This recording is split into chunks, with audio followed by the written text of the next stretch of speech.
morning and welcome to Rhythm English. I am Prato Sharma and you are watching News Flash. Devendra Fadnavis took oath as Maharashtra CM at Azad Maidan, Mumbai, alongside deputies Eknath Shinde and Ajit Pawar. PM Modi, Amit Shah and other NDA leaders attended the grand ceremony showcasing BJP strength. Probha 3, a sun-observing satellite launched aboard ISRO's PSLV C-59, successfully entered the orbit on Thursday. This European mission will study space weather risks and marks another milestone for ISRO. The Supreme Court allowed CAQM to relax Step 4 to Stage 2 restrictions in Delhi, citing improved air quality. The bench advised the introduction Stage 3 curbs if AQI crosses 350. India criticized COP29 outcomes, rejecting the $300 billion climate finance deal. Environment Secretary Leena Nanda called the agreement commercially motivated, emphasizing India's strong opposition during negotiations. India and China expressed satisfaction at progress in disengagement talks during the 32nd WMCC meeting in New Delhi. Both sides reviewed the lessons from the 2020 Galwan clashes.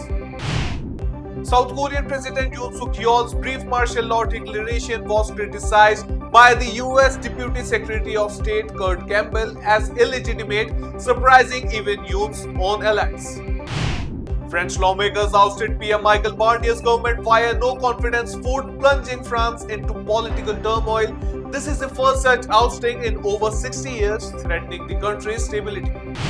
Syrian insurgents breached the city of Hama, intensifying their offensive after capturing Aleppo. Clashes with the government forces mark a significant setback for Assad's regime. 2 deaths and 19 illness in Tamil Nadu were linked to suspected water contamination. Health Minister Ma Subramaniam stated investigations are ongoing and water samples are under analysis. Delhi school resumed physical classes after Supreme Court relaxed Step 4 restrictions. The Directorate of Education issued directives for government and private schools to operate fully offline.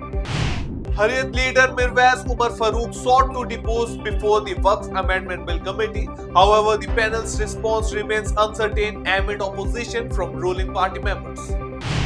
Vladimir Putin announced Russia's readiness to invest in India, citing profitability and strengthened ties. He emphasized setting up manufacturing operations during a Moscow investment forum. Bangladesh interim government plans to remove Sheikh Mujibur Rahman's image from banknotes, replacing it with cultural symbols. The redesigned Dhaka notes are expected within 6 months. At the ICJ climate hearing, India blamed developed nations for the climate crisis, accusing them of exploiting resources and failing to honor financial promises. India urged against imposing new obligations. PM Modi is sending high-level delegation to the Vatican for Monsignor George Kuvakar's cardinal ordination, highlighting India's recognition of his contributions to the Catholic Church. So that's all for the headlines of the day. For more updates, download the app and keep watching Rhythm.